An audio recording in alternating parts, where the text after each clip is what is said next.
ولنبلونكم بشيء من الخوف والجوع ونقص من الأموال والأنفس والثمرات وبشر الصابرين আল্লাহ তাআলা বলেন আমি অবশ্যই তোমাদেরকে পরীক্ষা করব কখনো কখনো কিছু ভয় দিয়ে এবং কখনো কখনো তোমাদেরকে কিছু ক্ষুধা দিয়ে আমি পরীক্ষা করব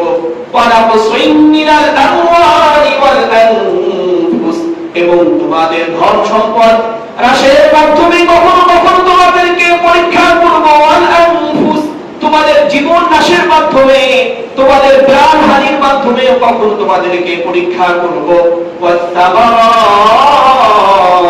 এবং তোমাদের ফসলাদির প্রতি সাধনের মাধ্যমে কখনো তোমাদেরকে পরীক্ষা করব তবে হে রাসূল ওয়াবাশশিরিস সাবিরিন আপনি ধৈর্য ধারণকারীদেরকে সুসংবাদ কি কঠিন মুহূর্তে কি করতে পারবে ধৈর্যের চরম প্রকাশটা প্রদর্শন করতে পারবে তাহলে কি হতে পারবে সফল হতে পারবে إن الحمد لله نحمده ونستعينه ونستغفره ونؤمن به ونتوكل عليه ونعوذ بالله من شرور أنفسنا ومن سيئات أعمالنا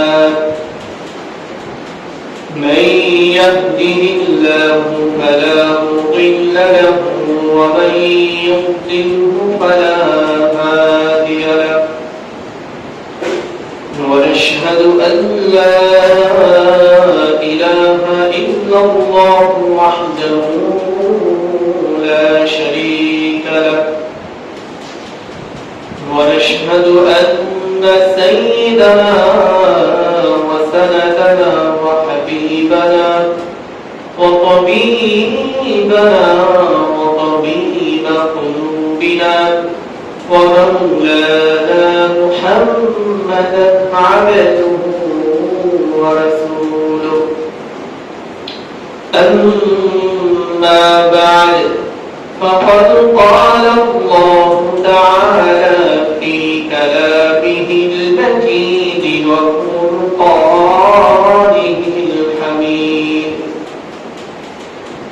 فأعوذ بالله من الشيطان الرجيم بسم الله الرحمن الرحيم يا أيها الذين آمنوا اصبروا وصابروا ورابطوا واتقوا الله لعلكم تفلحون وقال النبي صلى الله عليه وسلم ما يصيب المسلم من نصب ولا وصب ولا هم ولا حزن ولا أذى ولا ضر حتى الشوكة يشاقها إلا كفر الله بها من خطاياه أو كما قال عليه الصلاة والسلام آمنت بالله صدق الله مولانا العظيم وصدق رسوله النبي الكريم ونحن على ذلك من الشاهدين والشاكرين والحمد لله رب العالمين وقال تعالى في شان حبيبه ومحبوبه إن الله وملائكته يصلون على النبي يا أيها الذين آمنوا صلوا عليه وسلموا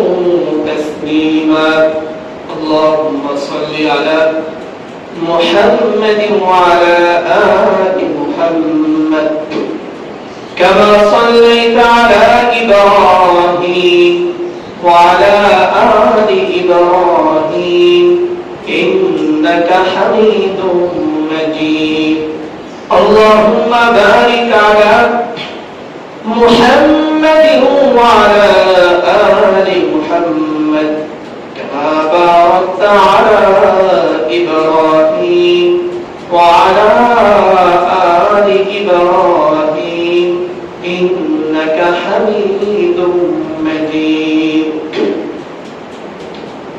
মহারব্বে কারীমের আলিশান দরবারে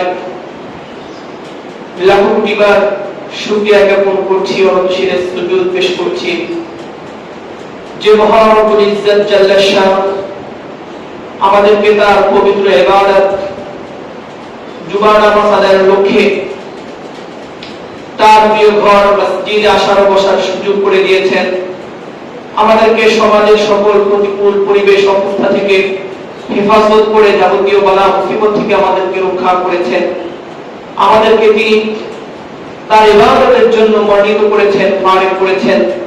আমাদেরকে তিনি তার ইবাদতের জন্য কবুল করেছেন। এই জন্য সকল অন্তর করে বলে আলহামদুলিল্লাহ। আলহামদুলিল্লাহ। প্রিয় সুধী, আজ 26শে মুহররম 1446 হিজরি সন 18 শ্রাবণ 1431 বঙ্গাব্দ ও 2রা আগস্ট 2024 খ্রিস্টাব্দ।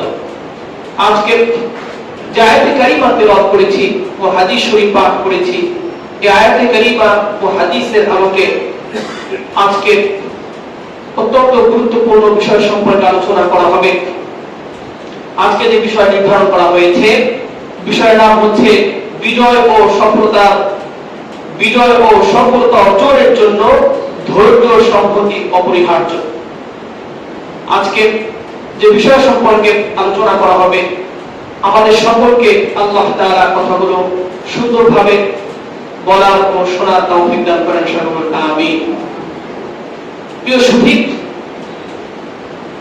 আল্লাহ তাআলা যখন মানুষ সৃষ্টি করেছেন, তিনি মানুষ সৃষ্টির কি লক্ষ্য, কি উদ্দেশ্য, তিনি কোরআন মাজিদের বিভিন্ন শব্দে বাক্যে তা ব্যক্ত করেছেন। পবিত্র কোরআন মাজিদের এক জায়গায় বিষয়টি তিনি এই শব্দে বাক্যে ইরশাদ করেছেন, আল্লাযী খালাকাল মাউতা ওয়াল হায়াতা লিয়াবলুয়াকুম আইয়ুকুম আহসানু আমালা। আল্লাহ তাআলা পবিত্র কালামুল্লাহ শরীফের 29 নম্বর পারা সূরাতুল মুলকের 2 নম্বর আয়াতে বলেন, আল্লাযী খালাকাল মাউতা ওয়াল হায়াত, যে তিনি মানুষের জীবন এবং মৃত্যুর সৃষ্টি করেছে, মানুষের জীবন এবং মৃত্যু সৃষ্টি করেছে পরীক্ষা করার জন্য যে কে মানুষের মাঝে সবচেয়ে আমলের দিক থেকে শ্রেষ্ঠ, কে আমলের দিক দিয়ে শ্রেষ্ঠ, কে সবচেয়ে ভালো আমল করে। আল্লাহ তাআলা এই বিষয়টিকে জাস্টিফাই করার জন্য, নিরীক্ষণের জন্য, পরীক্ষার জন্য মানুষকে তিনি কি করেছেন? সৃষ্টি করেছেন। মানুষের জীবন এবং মৃত্যু তিনি কি করেছেন? সৃজন করেছেন, সৃষ্টি করেছেন। আল্লাহ তাআলা মানুষকে পৃথিবীতে পাঠিয়েছেন, মানুষের জীবন মৃত্যু সৃষ্টি করেছেন মানুষের পরীক্ষার জন্য। মানুষের প্রবৃত্তি তার জন্য একরকম পরীক্ষা। আমাদের ভিতরে যে নফস আছে, আমাদের যে প্রবৃত্তি আছে, এটাও কি আমাদের জন্য একরকম পরীক্ষা। কারণ মানুষের নফস মানুষকে বিভিন্ন রকমের প্ররোচনা দেয়, বিভিন্ন কাজে মানুষকে উদ্বুদ্ধ করে, বিভিন্ন কাজ করতে মানুষকে উৎসাহিত করে। এরপরে যখন মানুষ তার এই নফসের কথায় কান না দিয়ে মানুষ যখন তার সৃষ্টির উদ্দেশ্যকে সামনে রেখে সে যখন তার রবের ভয় অন্তরে লালন করে, তার রাসূলের ভালোবাসা ভিতরে লালন করে, সে যখন অন্যায় কাজ থেকে বিরত থাকে, ধৈর্য ধারণ করে, তখন ওই মানুষ করতে পারে, সফল হতে পারে। এরপরে তদ্রুপ মানুষ এবং জিন্নাতের মধ্যে, জিন জাতির মধ্যে যারা খারাপ আছে, এই সকল খারাপ জিন জাতিরা মানুষ এবং জিন্নাতের মধ্যে যারা ভালো আছে, তাদেরকে বিভ্রান্ত করার জন্য বিভিন্ন ভাবে উস্কানি দিয়ে থাকে। তাদেরকে বিভ্রান্ত করার জন্য বিভিন্নভাবে তারা কর্মসূচি দিয়ে থাকে, বিভিন্নভাবে পদক্ষেপ গ্রহণ করে থাকে। কিন্তু যে ব্যক্তি মানুষ এবং জিন জাতির মাঝে যারা এ সকল খারাপ মানুষ এবং জিন্নাতের সংসর্গ পরিহার করে, তাদের সাহচর্য পরিহার করে, পরিত্যাগ করে, তারা যখন তাদের রব্বে কারীমের অনুসৃত পথে তারা যখন হাঁটে, পা বাড়ায় এবং রাসূল কারীম সাল্লাল্লাহু আলাইহি ওয়াসাল্লামের নির্দেশিত পথে তারা যখন হাঁটে, তখন তাদের এই যে অবিচল থাকাটা, তাদের রবের পথের উপরে তাদের কি থাকা, অবিচল অটুট থাকা, ধৈর্য ধারণ করা, এটাও তাদের জন্য কষ্টকর। আর এই কষ্ট যারা অবলম্বন করে, এই কষ্ট যারা সহ্য করে, ধৈর্য ধারণ করবে, আল্লাহ তাআলা তাদেরকে কি করবে, সফলতা দান করবে। সুবহানাল্লাহ। পৃথিবীতে যত মানুষ এসেছে, সকল মানুষের মাঝে মহামানব সবচেয়ে শ্রেষ্ঠ মানুষ হচ্ছে আল্লাহ তাআলার প্রেরিত তার পয়গম্বর আম্বিয়া কিরাম আলাইহিস সালাম। পৃথিবীতে সবচেয়ে শ্রেষ্ঠ উৎকৃষ্ট মানুষ কারা যাকে বলি, হযরত আম্বিয়া কিরাম আলাইহিস সালাম, তারাই পৃথিবীর সবচেয়ে শ্রেষ্ঠ মানুষ, তারা পৃথিবীর শ্রেষ্ঠ মানুষ। কিন্তু আল্লাহ তাআলা তাদেরকে পৃথিবীর সবচেয়ে কঠিন পরীক্ষা নিয়েছে। তাদের কি করেছে, সবচেয়ে কঠিন পরীক্ষা নিয়েছে। তবে তারা এই কঠিন পরীক্ষায় তারা অনেক ধৈর্যের সাথে, তারা ধৈর্যের চরম পরাকাষ্ঠা প্রদর্শন করে তারা কি করেছে, এই পরীক্ষায় তারা পাশ করেছেন। পরীক্ষায় তারা কি করেছেন, তারা উত্তীর্ণ হয়েছেন, তারা সফলতার সুউচ্চ শিখরে পৌঁছতে পেরেছেন এবং আল্লাহ তাআলার বর্ণিত বান্দা হিসেবে তারা কি হয়েছে, আখ্যায়িত হয়েছে। তদ্রূপ পৃথিবীতে যত শ্রেষ্ঠ মানুষ আছে, যত শ্রেষ্ঠ মানব আছে, সকল মানুষকে কি করতে হয়েছে, পরীক্ষার মধ্য দিয়ে জীবন অতিবাহিত করতে হয়েছে। এবং এই পরীক্ষায় যারা ধৈর্য ধারণ করেছে, যারা ধৈর্যের সাথে কি করেছে, এই পরীক্ষা যারা কি করেছে, পরীক্ষায় পাশ করেছে, কেবলমাত্র তারাই করতে পেরেছে, সমাজে সফলতা অর্জন করতে পেরেছে। তাই আমাদেরকেও কি করতে হবে, যে কোনো পরিবেশ, যে কোনো পরিস্থিতি, যে কোনো অবস্থায়, পরীক্ষায় আমাদের কি করতে হবে, ধৈর্য ধারণ করতে হবে, ধৈর্যের সাথে আমাদের অবস্থা কি করতে হবে, মোকাবেলা করতে হবে। তবে আমরা কি করতে পারবো, আমরাও সফলতার স্বর্ণ শিখরে আমরাও বুঝতে পারবো ইনশাআল্লাহ। এই জন্য এই বিষয়টিকে আল্লাহ তাআলা অত্যন্ত গুরুত্ব দিয়েছে যে সবর এটা অত্যন্ত গুরুত্বপূর্ণ বিষয়। ধৈর্য, সবর তথা ধৈর্য এটা অত্যন্ত গুরুত্বপূর্ণ বিষয়। পবিত্র কোরআন মাজিদে 69 জায়গায় সবর সম্পর্কে আলোচনা করা হয়েছে, সবর তথা ধৈর্য সম্পর্কে আলোচনা করা হয়েছে। এটা এত গুরুত্বপূর্ণ একটি বিষয় যে আল্লাহ রাব্বুল ইজ্জত পবিত্র কালামুল্লাহ শরীফের কত জায়গায়, 69 জায়গায় সবর সম্পর্কে, ধৈর্য সম্পর্কে আলোচনা করেছে। কোরআন মাজিদে সবর বা ধৈর্য শব্দটি বিভিন্ন রূপে ব্যবহৃত হয়েছে। এর মূল অর্থ হলো, সবরের মূল অর্থ হলো নিজেকে সংকট, অপছন্দনীয় অবস্থা ও পরিস্থিতিতে সুনিয়ন্ত্রিত রাখা, এটা হচ্ছে সবরের মূল অর্থ, ধৈর্যের মূল অর্থ। একজন মানুষ জীবনে কখনই সাফল্যের স্বর্ণ শিখরে পৌঁছতে পারবে না যতক্ষণ না পর্যন্ত তিনি সবর তথা ধৈর্যের কাছে মাথা নত না করবে। তদ্রূপ যুগের আবর্তনে মানুষ সফলতার মুখ দেখেছে। যত মানুষ সফলতার মুখ দেখেছে তার পেছনে রয়েছে কঠিন ধৈর্যের পরীক্ষা। তাই সফলতার মূল মন্ত্র হচ্ছে কঠিন পরীক্ষায় পতিত হয়ে সেই পরীক্ষায় ধৈর্যের সাথে উত্তীর্ণ হওয়া। এটাই হচ্ছে সবর বা ধৈর্যের মূল মন্ত্র। আর এই সম্পর্কে আল্লাহ তাআলা আমাদেরকে সতর্ক করেছেন যে আমরা যে অবস্থায় থাকি, আমাদের উপরে অনেক পরীক্ষা আসবে। আমাদের পরীক্ষাগুলো অনেক সঙ্গীন হবে, কঠিন হবে। কখনো আমাদের ধন সম্পদ হ্রাসের মাধ্যমে পরীক্ষা করা হবে, কখনো আমাদের জীবন প্রাণ হ্রাসের মাধ্যমে আমাদের পরীক্ষা করা হবে, কখনো আমাদের ফসলাদি সবকিছু ধ্বংসের মাধ্যমে, ক্ষতি সাধনের মাধ্যমে আমাদের কি করা হবে, পরীক্ষা করা হবে। কখনো আমাদেরকে ভয় ভীতির মাধ্যমে পরীক্ষা করা হবে, কখনো আমাদেরকে ক্ষুধার মাধ্যমে কি করা হবে, পরীক্ষা করা হবে। তবে সকল পরীক্ষায় আমরা যদি কি করতে পারি, ধৈর্য ধারণ করতে পারি এবং এই কঠিন মুহূর্তকে মোকাবেলা করতে পারি, তবেই আমরা বিজয় অর্জন করতে পারবো। এটা কার ওয়াদা জোরে বলি? আল্লাহ তাআলার ওয়াদা। এই সম্পর্কে আল্লাহ তাআলা পবিত্র কালামুল্লাহ শরীফের 2 নম্বর পারা সূরাতুল বাকারা 155 নম্বর আয়াতে আল্লাহ তাআলা বলেন, وَلَنَبْلُوَنَّكُمْ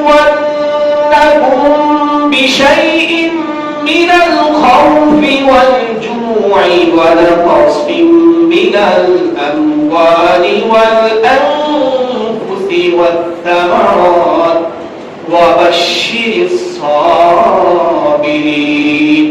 আল্লাহ তাআলা বলেন, আমি অবশ্যই তোমাদেরকে পরীক্ষা করব, কখনো কখনো কিছু ভয় দিয়ে এবং কখনো কখনো তোমাদেরকে কিছু ক্ষুধা দিয়ে আমি পরীক্ষা করব। এবং তোমাদের ধন সম্পদ হ্রাসের মাধ্যমে কখনো কখনো তোমাদেরকে পরীক্ষা করব। তোমাদের জীবন নাশের মাধ্যমে, তোমাদের প্রাণ হানির মাধ্যমে কখনো তোমাদেরকে পরীক্ষা করব। এবং তোমাদের ফসলাদির প্রতিসাধনের মাধ্যমে কখনো তোমাদেরকে পরীক্ষা করব। তবে হে রাসূল, ওয়াবাশশিরিস সাবিরিন, আপনি ধৈর্য ধারণকারীদেরকে সুসংবাদ প্রদান করেন। যারা এই সকল সঙ্গী কঠিন মুহূর্তে কি করতে পারবে, ধৈর্যের চরম প্রকাষ্ঠা প্রদর্শন করতে পারবে, তারাই কি হতে পারবে, সফল হতে পারবে। হে নবী, আপনি তাদেরকে সুসংবাদ প্রদান করেন যারা এই সকল কঠিন মুহূর্তে কি করতে পারবে, ধৈর্য ধারণ করতে পারবে। তাহলে আমাদের যদি কখনো এমন অবস্থা তৈরি হয় যে আমাদের সকল মানুষ ভয়ে আতঙ্কে সবাই কম্পমান, সবাই ভীতকর অবস্থায় সময় অতিবাহিত করছে, তখন আমরা কি কাপুরুষের অবস্থা অবলম্বন করব? আমরা কি কাপুরুষের মতো হয়ে যাবো কি করে, নাকি আমরা ধৈর্য ধারণ করব? আমাদের ধৈর্যের শিক্ষা কে দিয়েছেন? আল্লাহ। আমাদের ভিতরে যতই ভীতিকর পরিস্থিতি সৃষ্টি হোক, আমাদের কি করতে হবে, ধৈর্য ধারণ করতে হবে। ধৈর্য দিয়ে আমাদের ভয়কে জয় করতে হবে। কি করতে হবে? ভয়কে জয় করতে হবে কি দিয়ে? ধৈর্য দিয়ে। এরপরে আমাদেরকে আল্লাহ তাআলা ক্ষুধার মাধ্যমে পরীক্ষা করবেন, যে এমন হবে যে আমাদের সকল খাদ্য আমাদের কাছ থেকে কি হয়ে যাবে, এটা পুঞ্জীভূত হয়ে যাবে, কুক্ষিগত হয়ে যাবে, যে মানুষ স্বাভাবিকভাবে কি পাবে না, খাদ্য পাবে না।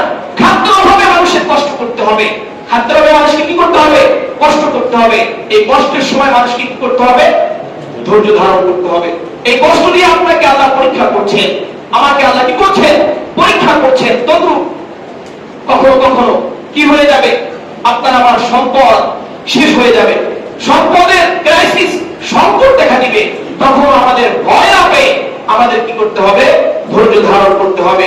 এরপরে কখনো এমন হবে যে লাশের পর লাশ পড়ে যাবে, মানুষের মৃত্যুর মিছিলে পড়ে যাবে, তখন আমাদের ভয় পাওয়া যাবে না, আমাদের বিচলিত হওয়া যাবে না। আমাদের কি করতে হবে, ধৈর্য ধারণ করতে হবে। ধৈর্যের শিক্ষা কে দিয়েছেন জোরে বলি? আল্লাহ তাআলা আমাদেরকে ধৈর্যের শিক্ষা দিয়েছেন। এরপরে এবং আমাদের ফসলাদি, আমাদের মাঠের পরে মাঠ, আমাদের ফসলগুলো কি হয়ে যাবে, বিনষ্ট হয়ে যাবে, ক্ষতিসাধন হবে। কখনো বন্যার কারণে হবে, কখনো প্রাকৃতিক দুর্যোগের কারণে হবে, কখনো বা মানুষের পক্ষ থেকে ষড়যন্ত্রের মাধ্যমে হবে। তবে সকল ক্ষেত্রে আয়াতের মাধ্যমে বোঝানো হচ্ছে, যে কোনো পরিস্থিতি তৈরি হোক না কেন, সকল পরিস্থিতিতে একজন মুমিন ধৈর্যের সর্বোচ্চ চরম পরাকাষ্ঠা কি করতে হবে, প্রদর্শন করতে হবে। একজন মুমিন যখন ধৈর্যের চরম পরাকাষ্ঠা প্রদর্শন করতে পারবে, তখন তার বিজয় ত্বরান্বিত, তার বিজয় সুনিশ্চিত। আল্লাহ তাআলা তাকে অবশ্যই কি করবে, বিজয় দান করবে। এটা কার ওয়াদা জেনে বলি? আল্লাহ তাআলা বলছেন, অবশ্যই সাবিরিন, হে নবী আপনি কি করেন, এই সকল পরিস্থিতিতে যারা ধৈর্য ধারণ করেছে আপনি তাদেরকে সুসংবাদ প্রদান করেন। কিসের সুসংবাদ? বিজয়ের সুসংবাদ। কিসের সুসংবাদ?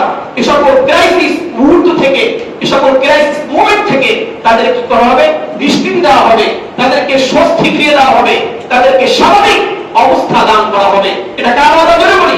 আল্লাহ তাআলার ওয়াদা। এজন্য আমাদের কি করতে হবে জোরে বলি? যে কোনো অবস্থায় ধৈর্য ধারণ করতে হবে। এটা আপনার পারিবারিক বিষয় হোক, আপনার সামাজিক বিষয় হোক, আপনার রাষ্ট্রীয় বিষয় হোক, যে কোনো অবস্থায় হোক না কেন, এটা আমাদের সামনে আমাদের কি করছে, আমাদের চক্ষু শীতল করে দিয়েছে যে আমাদের কোন অবস্থায় বিচলিত হওয়া যাবে না। কি করতে হবে, সর্বদা এই আল্লাহর উপরে বিশ্বাস রেখে আমাদেরকে ধৈর্য ধারণ করতে হবে। আমরা যদি ধৈর্য ধারণ করতে পারি, তবে অবশ্যই আল্লাহ রাব্বুল ইজ্জত আমাদের কি করবে, বিজয় সুনিশ্চিত করবেন ইনশাআল্লাহ। এজন্য আমাদের কি করতে হবে, যে কোনো অবস্থায় আমরা আল্লাহ তাআলার উপরে সবর ইখতিয়ার করব, সবর অবলম্বন করব। আল্লাহ তাআলা পবিত্র কালামুল্লাহ শরীফে আল কোরআনে ধৈর্যের আদেশের তাৎপর্য তিনি আমাদের কি করেছেন, বিভিন্ন আয়াতের মাধ্যমে নির্দেশ দিয়েছেন। ধৈর্যের তাৎপর্য তিনি আমাদের সামনে কি করেছেন, উন্মোচিত করেছেন। এই পৃথিবী যেহেতু পরীক্ষার জায়গা, পৃথিবী যেহেতু পরীক্ষার ক্ষেত্র, তাই নানাভাবে মানুষের জীবনে বিভিন্ন পরীক্ষা আসবে। কি আসবে? বিভিন্ন পরীক্ষা আসবে। এবং আল্লাহ তাআলা তার প্রিয় হাবিব হযরত মুহাম্মদ মুস্তাফা সাল্লাল্লাহু আলাইহি সাল্লামকে কি করেছেন, এই কঠিন অবস্থায়, যে কোনো কঠিন অবস্থায় সবর ইখতিয়ার করা, সবর ধৈর্য ধারণের জন্য কি করেছেন, নির্দেশ দিয়েছেন যে নবী যে কোনো অবস্থা তৈরি হোক আপনি কি করেন, ধৈর্য ধারণ করেন। এই সম্পর্কে আল্লাহ তাআলা পবিত্র কালামুল্লাহ শরীফের 26 নম্বর পারা 35 নম্বর আয়াত সূরাতুল আহকাফের 35 নম্বর আয়াত আল্লাহ তাআলা বলেন, ফাসবির কামা সাবারা উলুল আযমি মিনার রুসুলি ওয়া লা তাস্তাজিল লাহুম। হে নবী, আপনি ধৈর্য ধারণ করুন যেভাবে আপনার পূর্বে নবীগণ আম্বিয়া কিরামগণ ধৈর্য ধারণ করেছে, সেভাবে আপনি ধৈর্য ধারণ করেন। ওয়া লা তাস্তাজিল লাহুম, আর কাফেরদের ব্যাপারে আপনি দ্রুত কোনো সিদ্ধান্ত নিয়েন না, কাফেরদের ব্যাপারে আপনি তাড়াহুড়া করেন না। কাফেররা রাসূলকে যখন বিভিন্ন ভাবে অতিষ্ঠ করে ফেলেছে, তখন আল্লাহ তাকে সান্ত্বনা দিচ্ছেন যে কাফেরদের যে কোনো আচরণে হে নবী আপনি কি করেন, ধৈর্য ধারণ করেন। আপনার পূর্বেও এই কাফেররা যারা ঈমান আনার করেনি, যারা আল্লাহর উপরে বিশ্বাস স্থাপন করেনি, ইতিপূর্বেও সকল নবীদেরকে তারা কি করেছে, অত্যাচার করেছে। তবে সকল নবী রাসূলগণ তারা কি করেছে, ধৈর্য ধারণ করেছেন। তদ্রূপ হে নবী আপনিও কি করেন, ধৈর্য ধারণ করেন এবং কাফেরদের ব্যাপারে আপনি তাড়াহুড়া করেন না। এটা কে বলছেন? আল্লাহ তাআলা বলছেন। কারণ কাফেররা এই দুনিয়াতে, জালেমরা কাফেররা এই দুনিয়াতে যদিও কোনোভাবে বেঁচে যায়, তবে পরকালের শাস্তি থেকে তাদের বাঁচার কোনো উপায় নেই। তাদের বাঁচার কোনো কি নেই, উপায় নেই। দুনিয়াতে কোনোভাবে বেঁচে গেলেও অবশ্যই পরকালে তাদেরকে শাস্তি পেতেই হবে। এটা কার ওয়াদা জেনে বলি? আল্লাহর ওয়াদা। তবে কখনো কখনো আল্লাহ তাআলা কাফের এবং জালেম সম্প্রদায়কে দুনিয়াতেই শাস্তি দিয়ে দেন, দুনিয়াতেই শাস্তি দিয়ে মানুষকে দেখান যে তোমরা জুলুম করো না, তোমরা কি করো না, জুলুম করো না। যদি তোমরাও জুলুম করো তাহলে তোমাদেরও একই অবস্থা হবে, যেমন ফিরআউনের হয়েছে। প্রায় 3000 বছর অতিবাহিত হয়ে গেছে, এখন ফিরআউনের লাশ মমিকর অবস্থায় কোথায় রয়েছে? মিশরে রয়েছে। এই লাশকে এত বছরের পর বছর কে সংরক্ষণ করেছেন? জোরে বলুন, আল্লাহ তাআলা সংরক্ষণ করেছেন। কেন করেছেন?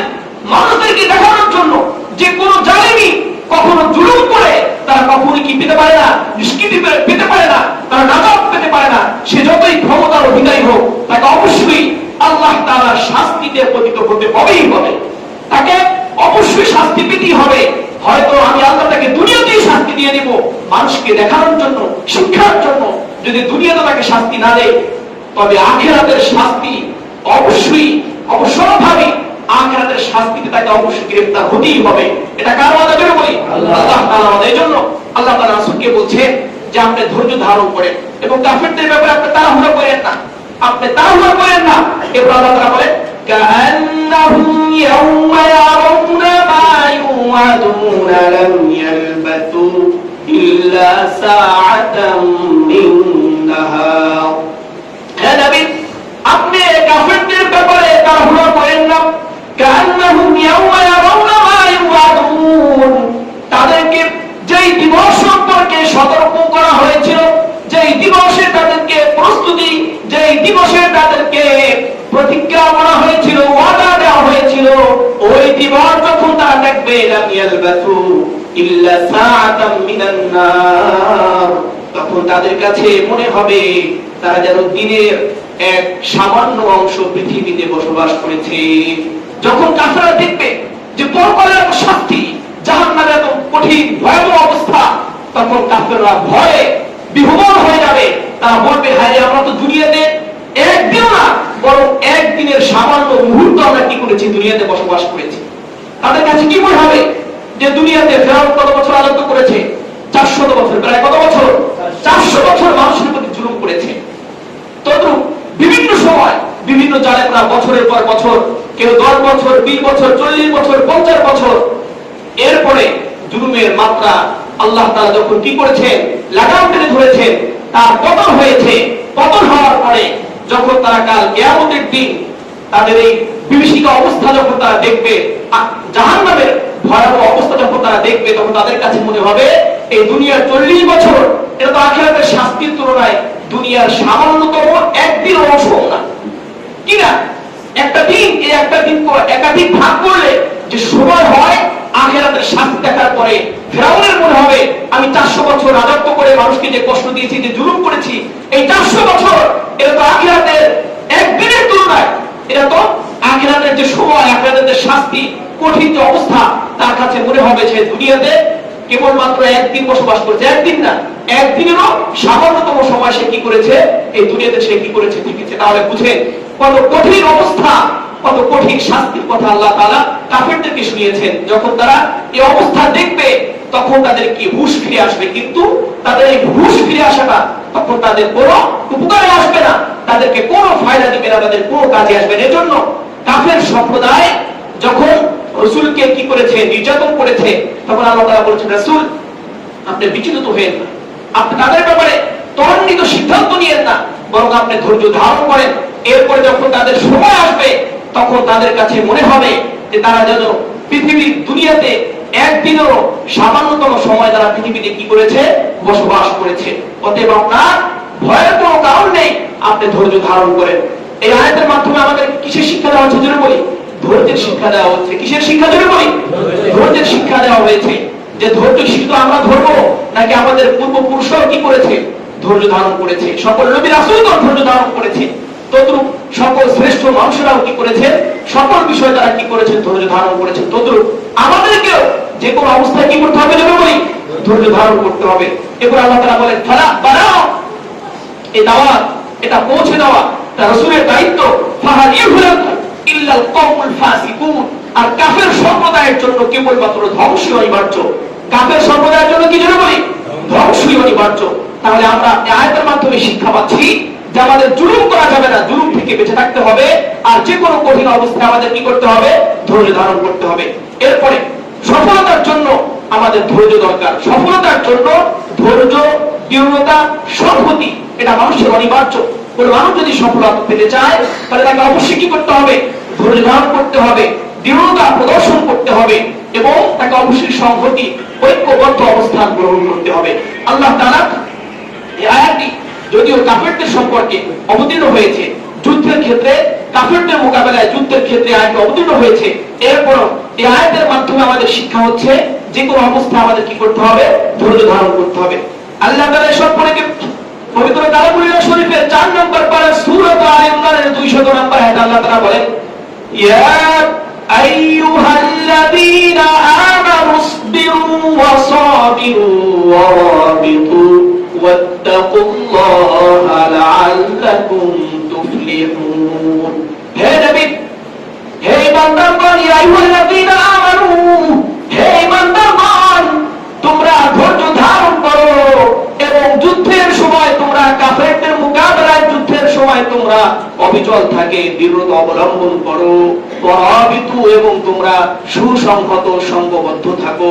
বিশেষ করে যারা সীমানা পাহারায় রয়েছে তারা যেন যুদ্ধের জন্য সর্বদা প্রস্তুত থাকে। ওয়াত্তাকুল্লাহ, এবং আল্লাহ তাআলাকে ভয় করো, লাআল্লাকুম তুফলিহুন, তবেই তোমরা সফল হতে পারবে। দেখুন এই আয়াতটা মানুষের একটা কঠিন অবস্থার কথা উল্লেখ করেছে, যে যুদ্ধক্ষেত্র এটাই তো মানুষের জীবনে সবচেয়ে কঠিন একটা অবস্থা। কি বলেন? ফিলিস্তিনের ভূখণ্ডে যে অবস্থা, এটা কি স্বাভাবিক কোনো অবস্থা জোরে বলেন? এটা কি একটা কঠিন অবস্থা না?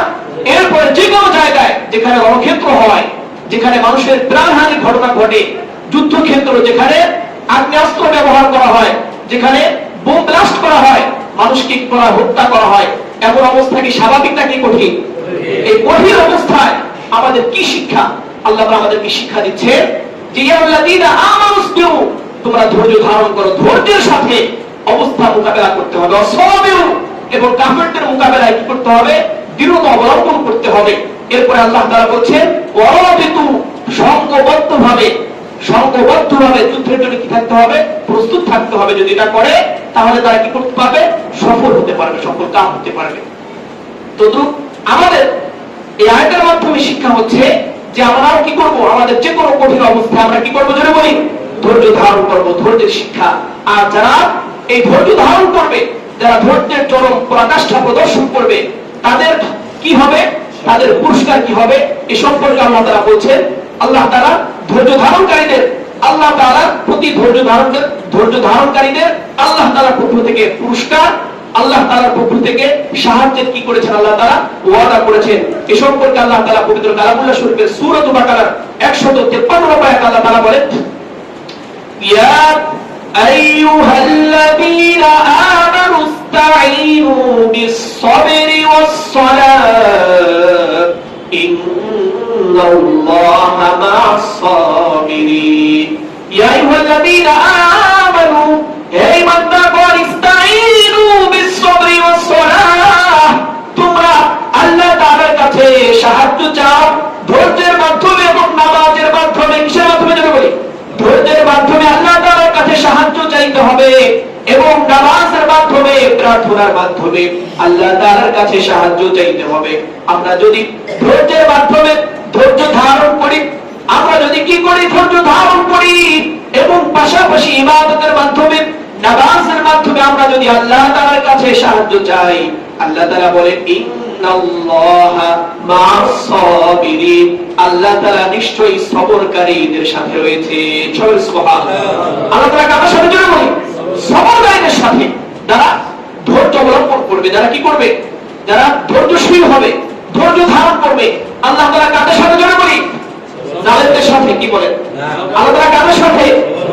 যারা সবর ইখতিয়ার করবে, যারা ধৈর্য ধারণ করবে, যারা সবর অবলম্বন করবে, ধৈর্য অবলম্বন করবে, আল্লাহ তাআলা তাদের সাথে। আর আল্লাহ তাআলা যাদের সাথে, তাদের বিজয় সুনিশ্চিত। নাকি যারা জালেম তাদের বিজয় সুনিশ্চিত? কি বলেন?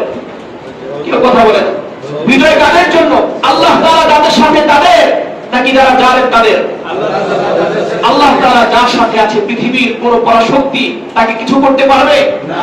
যদিও দেখা যায় সাময়িকভাবে সে ক্ষতিগ্রস্ত। দেখেন এক আফগানিস্তানের দিকে দেখেন, দীর্ঘ 40 বছর উপর তারা কি করেছে, সমগ্র বিশ্বের তাগুতি শক্তির সাথে তারা কি করেছে, যুদ্ধ করেছে এবং আল্লাহ তাআলার উপরে তারা কি রেখেছে, পরিপূর্ণ আত্মবিশ্বাস রেখেছেন।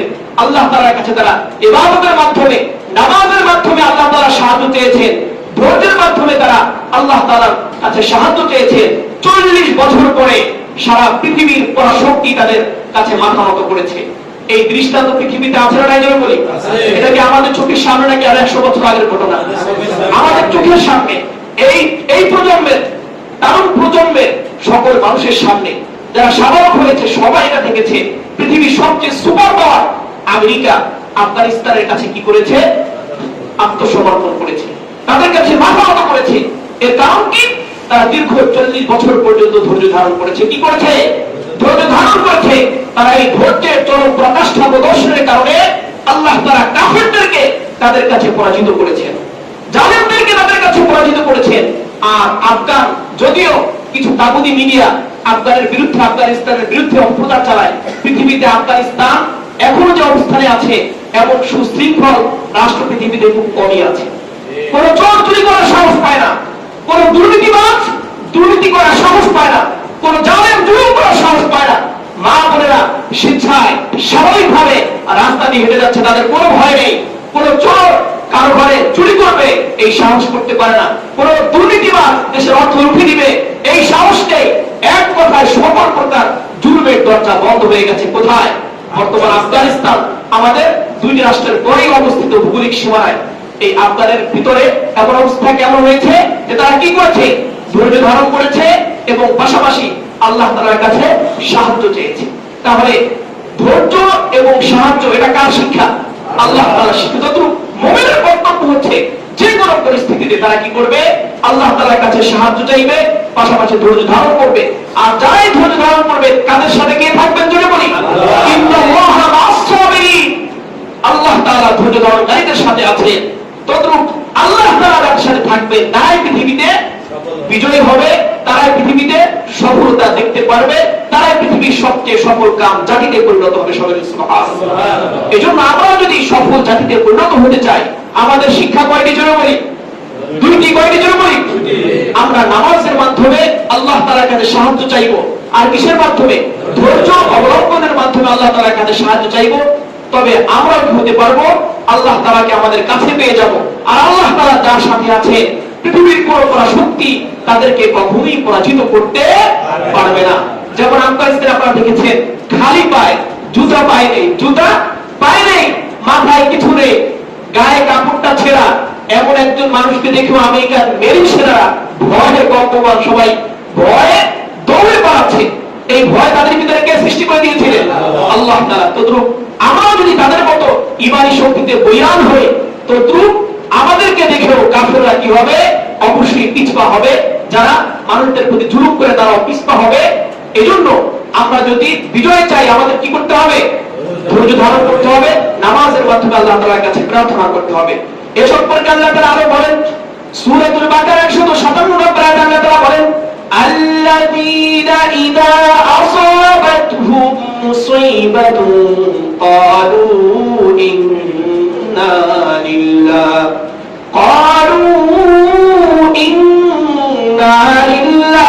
ওয়া ইন্না ইলাইহি রাজিউন। আল্লাহ তাআলা বলেন, যাদেরকে কোন মুসিবত আক্রান্ত করে, কোন মুসিবতে সকল ব্যক্তিরা আক্রান্ত হয়, মুসিবতে আক্রান্ত হওয়ার পরে তারা বলেন ইন্না লিল্লাহি ওয়া ইন্না ইলাইহি রাজিউন। ইন্না লিল্লাহ, নিশ্চয়ই আমরা আল্লাহর জন্য। কার জন্য? যদি বলি ইন্না লিল্লাহ অর্থ কি? আমরা আল্লাহর জন্য। তারা মুসিবতে আক্রান্ত হয়ে কি বলে? ইন্না লিল্লাহ, নিশ্চয়ই আমরা আল্লাহর জন্য।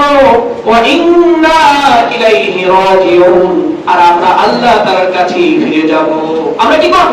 আল্লাহ তাআলার কাছেই ফিরে যাব। পৃথিবীতে যত মানুষ আছে, কার কাছে ফিরে যাবে? যেটা বলি, সে যদি কাফের হয় সে কোথায় যাবে? সে যদি হিন্দু হয় কার কাছে যাবে? বৌদ্ধ হইলেও কার কাছে যাবে? যদি সে যে কোনো ধর্মের হোক, সে কার কাছে যাবে? যেটা বলি, কি হয়েছে? আমরা যে কোনো অবস্থায় যখন আমাদের কাছে কোনো মুসিবত আসবে, কোনো মুসিবতে আক্রান্ত হব, মুসিবতে আক্রান্ত হওয়ার পরে আমাদের কি বলতে হবে? ইন্না লিল্লাহি ওয়া ইন্না ইলাইহি রাজিউন। এটাকে শিক্ষা দিয়েছেন আল্লাহ তাআলা। আল্লাহ আমাদেরকে শিক্ষা দিচ্ছেন যে বান্দা, যখন তুমি কোনো মুসিবতে আক্রান্ত হবে, মুসিবতে আক্রান্ত হয়ে যে কোনো বিপদে তুমি যখন আক্রান্ত হবে, সাথে সাথে কি বলবে? ক্বালু ইন্না লিল্লাহ। কি বলবে? ইন্না লিল্লাহি ওয়া ইন্না ইলাইহি রাজিউন। এটা আমরা পারি না? কি বলি? পারি সবাই? পারি ইনশাআল্লাহ সবাই? আমরা সবাই শিখে দেব ইন্না, সবাই বলি ইন্না লিল্লাহি ওয়া ইন্না ইলাইহি রাজিউন। আল্লাহ তাআলা বলেন, আল্লাযীনা ইযা আসাবাতহুম মুসীবাতুন ক্বালু ইন্না লিল্লাহি ওয়া ইন্না ইলাইহি রাজিউন। তারাই হলো সকল ব্যক্তি, তাদেরকে যখন কোনো মুসিবত আক্রান্ত করে, যখন কোনো মুসিবত আক্রান্ত হয়ে যায়, তখন তারা বলে ইন্না লিল্লাহি ওয়া ইন্না ইলাইহি রাজিউন। কি বলে তারা? ইন্না লিল্লাহি ওয়া ইন্না ইলাইহি রাজিউন। এখানে তারা বলতে কাদেরকে বুঝিয়েছে? মুমিনদেরকে বুঝিয়েছে। কাদেরকে ধরে বলি? মুমিনদেরকে। তাহলে আমরা এখানে যারা এসেছি নামাজ পড়তে, আমরা কি সবাই মুমিন না? কি বলেন? সবাই মুমিন ইনশাআল্লাহ। মুমিন কাকে বলে? যে আল্লাহ তাআলার প্রতি বিশ্বাস স্থাপন করেছে, যে আল্লাহকে একবার স্বীকার করেছে, আল্লাহ রাসূলকে সর্বশেষ নবী হিসেবে যে কি করেছে, স্বীকৃতি দিয়েছে, সেই মুমিন। সেই কি জন্য বলি? মুমিন। তাহলে আমরা এখানে যারা আছি, আমরা আল্লাহ কয়জন করে স্বীকার করি? জন্য বলি আল্লাহ কয়জন? জন্য বলি লা শারীকা, আল্লাহ এক, লা শারীকা, তার সাথে কোনো কি শরীক নেই। এই স্বীকৃতি আমরা প্রত্যেক মুমিন ব্যক্তি দিয়ে থাকি। অতএব এই সুসংবাদ আমাদের জন্য যে আল্লাহ আমাদেরকে কেমন যেন বলছে যে আল্লাযীনা ইযা আসাবাতহুম মুসীবাতুন, যখন মুমিন বান্দারা কোন মুসিবতে আক্রান্ত হবে, সাথে সাথে বলবে ইন্না লিল্লাহি ওয়া ইন্না ইলাইহি রাজিউন। এটা বলবে। আর এরপরে মুমিন বান্দাদের জন্য কি পুরস্কার? এই মুমিন বান্দাদের জন্য পুরস্কারের কথা আল্লাহ তাআলা বলছেন। আল্লাহ তাআলা বলেন, উলাইকা আলাইহিম সালাওয়াতুম মির রাব্বিহিম ওয়া রাহমাহ ওয়া উলাইকা হুমুল মুহতাদুন। আল্লাহ তাআলা বলেন, যারা মুমিন, যারা ওই সকল ব্যক্তি যারা কি করেছে? কঠিন মুসিবতে আক্রান্ত হয়ে নামাজের মাধ্যমে আমি আল্লাহর কাছে সাহায্য চেয়েছে এবং মাধ্যমে আমি আল্লাহর কাছে সাহায্য চেয়েছে। এরপরে যখন কোন মুসিবতে আক্রান্ত হয়েছে, আক্রান্ত হওয়ার পরে তারা বলেছে ইন্না লিল্লাহি ওয়া ইন্না ইলাইহি রাজিউন, ওই সকল ব্যক্তির জন্য আলাইহিম সালাওয়াতুম মির রাব্বিহিম ওয়া রাহমা, তাদের রবের পক্ষ থেকে পরম শান্তি, রবের পক্ষ থেকে করুণা এবং দয়া তাদের উপর অবতীর্ণ হয়। কি হয়? রবের পক্ষ থেকে তাদের উপরে করুণা, দয়া এবং রহমত অবতীর্ণ হয়। ওয়া উলাইকা হুমুল মুহতাদুন, আর তারাই সৎ পথ প্রাপ্ত। তারাই কি? সৎ পথ প্রাপ্ত। তাহলে কয়টা গুণ? যারা কি করবে? মুসিবতে আক্রান্ত কি করবে? নামাজের মাধ্যমে আল্লাহ তাআলার কাছে সাহায্য চাইবে। দ্বিতীয় নাম্বার হচ্ছে ধৈর্য ধারণের মাধ্যমে সাহায্য চাইবে। নাম্বার 3 হচ্ছে যে কোনো মুসিবতে আক্রান্ত হওয়ার সাথে সাথে কি করবে? ইন্না লিল্লাহি ওয়া ইন্না ইলাইহি রাজিউন করবে। এই সকল ব্যক্তিদের জন্য সুসংবাদ হচ্ছে উলাইকা আলাইহিম সালাওয়াতুম মির রাব্বিহিম ওয়া রাহমা, তাদের উপরে তাদের রবের পক্ষ থেকে রহমত, করুণা ও দয়া অবতীর্ণ হবে। ওয়া উলাইকা হুমুল মুহতাদুন, এবং তারাই হবে হেদায়েত প্রাপ্ত। তারাই কি হবে? হেদায়েত প্রাপ্ত। তাহলে আমরা আল্লাহ তাআলার পক্ষ থেকে রহমত পেতে চাই তো কি বলে? কে কে চাই? দুহাত দেখতে চাই। নারে তাকবীর, নারে তাকবীর। আমরা সবাই আল্লাহর পক্ষ থেকে রহমত পেতে চাই। আল্লাহ তাআলা আমাদের সকলকে কবুল করুন, সকলুন আমিন। তাহলে আমরা আল্লাহ তাআলার পক্ষ থেকে রহমত পেতে হলে আমাদেরকে নামাজের মাধ্যমে প্রার্থনা করতে হবে, সবরের মাধ্যমে আল্লাহ তাআলার কাছে কি করতে হবে? প্রার্থনা করতে হবে। যে কোনো মুসিবতে ইন্না লিল্লাহি ওয়া ইন্না ইলাইহি রাজিউন করতে হবে। আমরা যদি এই কাজগুলো করতে পারি তাহলে রবের পক্ষ থেকে আমরা কি পাবো? জোরে বলি, দয়া, অনুগ্রহ, রহমত, করুণা, এটা আল্লাহ তাআলার পক্ষ থেকে আমাদের কাছে আসবে এবং আমরাই সঠিক পথের দিশা পাবো। আমরাই সঠিক পথে, সঠিক পথে, সঠিক সন্ধান আমরাই কি করব? সঠিক অবস্থানে আমরা কি করতে পারবো? থাকতে পারবো, অবিচল থাকতে পারবো। আল্লাহ তাআলা আমাদের সকলকে কবুল করেন, সকলুন আমিন। এরপরে ধৈর্য ধারণকারীদেরকে আল্লাহ তাআলা আরো পুরস্কার প্রদান করবেন। এ সম্পর্কে রব্বুল ইজ্জত পবিত্র কালামুল্লাহ শরীফের 14 নম্বর পারা পবিত্র কালামুল্লাহ শরীফের সূরাত তাহলের 96 নম্বরে আল্লাহ তাআলা বলেন মা ইনদাকুম ইয়ানফাদু ওয়া মা ইনদাল্লাহি বাক ওয়া লানাজজিয়ান্নাল্লাযীনা সাবারু আজরাহুম বিআহসানি মা কানু ইয়া'মালুন। আল্লাহ তাআলা বলেন তোমাদের কাছে যা আছে সব কিছু শেষ হয়ে যাবে। ওয়া মা ইনদাল্লাহি বাক, আমি আল্লাহর কাছে যা আছে তা কখনোই শেষ হবে না। ওয়া লানাজজিয়ান্নাহুম আজরাহুম বিআহসানি মা কানু ইয়া'মালুন, আর তোমরা যে ভালো কাজ করছো আমি রব্বে কারীম তোমাদের সকল ভালো কাজের পুরস্কার প্রদান করব। এবং তোমরা যে ধৈর্য ধারণ করেছো এই ধৈর্য ধারণের আমি আল্লাহ তোমাদেরকে উত্তম পুরস্কার দান করব।